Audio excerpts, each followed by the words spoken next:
ఒరే నాని, భోజనాలన్నీ సవ్యంగా జరుగుతున్నాయా? వచ్చిన వాళ్ళందరినీ చూడటమే కాదు, వాళ్ళు వచ్చిన వాళ్ళని భోజనం చేశారా అని అడగాలి. అదే మన గోదావరి స్పెషాలిటీ. అర్థమైందా? మన వాళ్ళందరూ వచ్చారు లేదో అందరూ దగ్గరుండి పెట్టించు అన్నట్టు. బొబ్బులు మురళి గారు వచ్చారా? ఎక్కడున్నారు? బొబ్బులు మురళి కనపడలేదంటా బాబు. బావగారిని చూడకపోతే బాగోదు. ఇదిగో మనం బొబ్బులు మురళి గారు పెద్ద అమ్మాయి. హాయ్ చెప్పమంటే చెప్తలేదు. హాయ్ బాగున్నావా? తిను.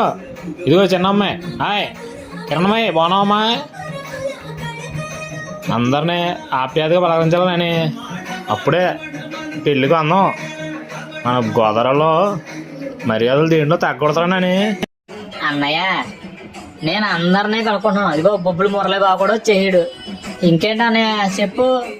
నేను అత్తమాను ఇలాగా ఎందుకు పెళ్ళిలో శుభ్రంగాను హాయిగా ఎంజాయ్ చేద్దాం అనుకుంటే ఇలా చేస్తాడంటే నేను అందరూ వచ్చిన వాళ్ళందరూ చూస్తున్నాను. నువ్వు నన్ను కంగారు ఎట్టదన్నయ్య, నన్ను తినంగా ఉన్నావు అన్నయ్య. కాదురానే, ఏదో ఆప్యాయతగా పలకరింతే మన సొమ్మేపోద్దేంట్రా. ఉత్తప్పుడు ఎలాగో పలకరించాం, ఇలాంటప్పుడైనా బంధాలు బంధుత్వాలు అందరూ వస్తారా. ఈ పెళ్ళికే కదేంట్రా అందరం కలిసేది. మన గోదావరికి మర్యాదలు తగ్గకూడతారు కదరా అని. అందుకేరా ఏమనుకోవద్దు. శుభ్రంగా వచ్చిన వాళ్ళు అందరం బాగా చూడు. వైజాగ్ నుంచి మన బావ సోమేశ్వర వచ్చాడా?